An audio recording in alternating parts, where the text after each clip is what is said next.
Au moins une vingtaine de personnes sont mortes en Haïti suite au passage de l'ouragan Sandy, selon le ministre de l'Intérieur et des collectivités territoriales Ronsard Saint-Cyr. Il s'agit d'un bilan provisoire qui tient compte des premiers rapports fournis par les directions régionales de la Direction de la protection civile. 5 personnes ont été tuées dans la péninsule du Sud, tandis que 3 autres sont décédées à Petit-Gouave. 2 enfants sont morts, emportés par des rivières en crue, ont révélé les autorités locales, qui font état également du décès d'un adulte. Toutes les rivières de Petit-Gouave étaient en crue, causant des dégâts matériels importants. Petit-Gouave et les Cayes ont enregistré jusqu'à présent les plus lourdes pertes en vie humaine. Notons également que 5 membres d'une même famille ont trouvé la mort dans la commune de Grand-Gouave. Les autorités font état de plusieurs communes inondées partiellement, des routes endommagées, des ponts effondrés et des pertes énormes dans le secteur agricole ont été enregistrées. Le ministre Saint-Cyr a révélé que plus de 10 000 personnes avaient été déplacées. Le gouvernement haïtien a annoncé la distribution de 10 000 kits alimentaires ainsi que 150 000 bouteilles d'eau pour les populations sinistrées. Près de 5 millions de dollars seront investis dans les efforts d'aide aux régions touchées par l'ouragan Sandy.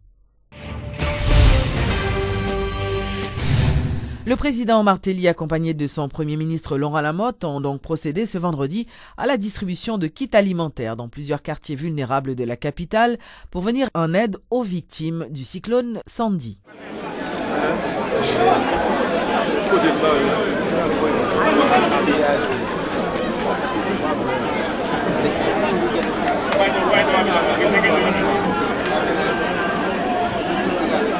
Des populations frappées, tout le monde voit ça qui passe. Ok, de l'eau envahit nous depuis quelque temps, nous là et nous avons une question d'urgence. Dans le moment, il faut faire et nous tout, il faut prendre des grandes décisions soit après. Donc ça n'a fait assez pour le moment. Merci.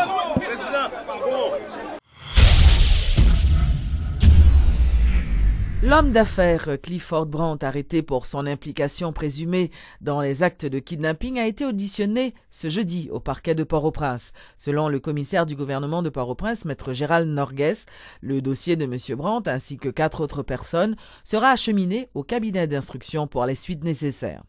Toujours selon le commissaire du gouvernement, M. Brandt a été transféré à la prison civile de Carrefour.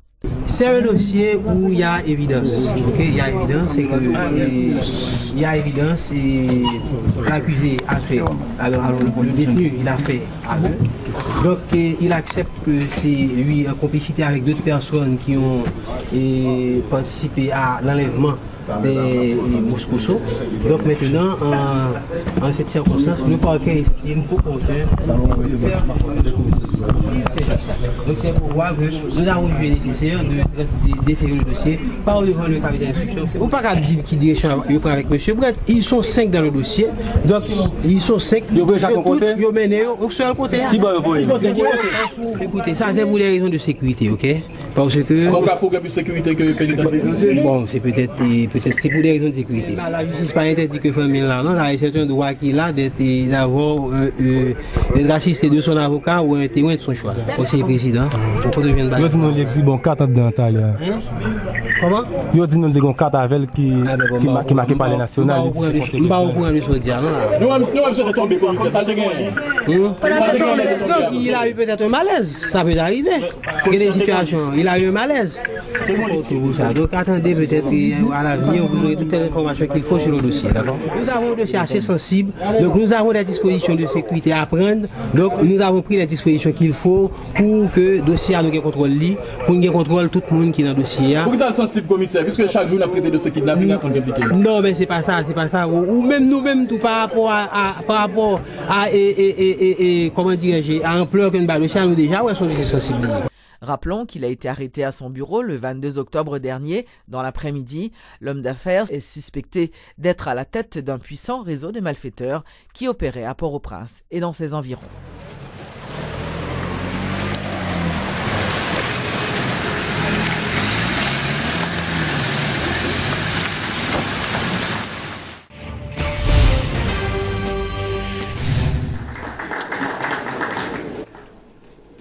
La France aidera Haïti à devenir un pays émergent, c'est ce qu'a fait savoir le ministre français délégué auprès du ministère des Affaires étrangères chargé du développement, Pascal Canfin. Lors de sa visite de 48 heures dans le pays, M. Canfin a salué les efforts consentis par le gouvernement Martelly-Lamotte en vue de la reconstruction d'Haïti. C'est une démarche que le diplomate dit encourager tout en souhaitant que le gouvernement définisse une stratégie pour qu'Haïti soit enfin un pays émergent en 2030. Nous faisons le pari de l'intelligence en Haïti, mettant l'accent sur l'éducation, la formation professionnelle, l'enseignement supérieur, de façon à ce que le développement de ce pays profite à tous, soit partagé par tous et que cette génération qui monte, cette jeunesse, soit l'acteur de votre développement, créateur d'emplois, mais aussi de développement soutenable. C'est pour ça que nous voulons aussi intervenir dans des secteurs d'infrastructure avec cette logique en tête. En tout cas, ça respecte, je crois, et c'est l'essentiel, vos propres priorités avec votre plan 5E dans lequel, encore une fois, nous nous inscrivons pleinement. Un des montants qui ne figure pas forcément dans ce document, mais qui est notre engagement à travers le fonds de reconstruction d'Haïti, c'est un montant de 29 millions de dollars qui est donc mis dans ce fonds et dont j'espère, et je suis sûr, vous ferez bon usage dans le cadre de notre stratégie commune de coopération.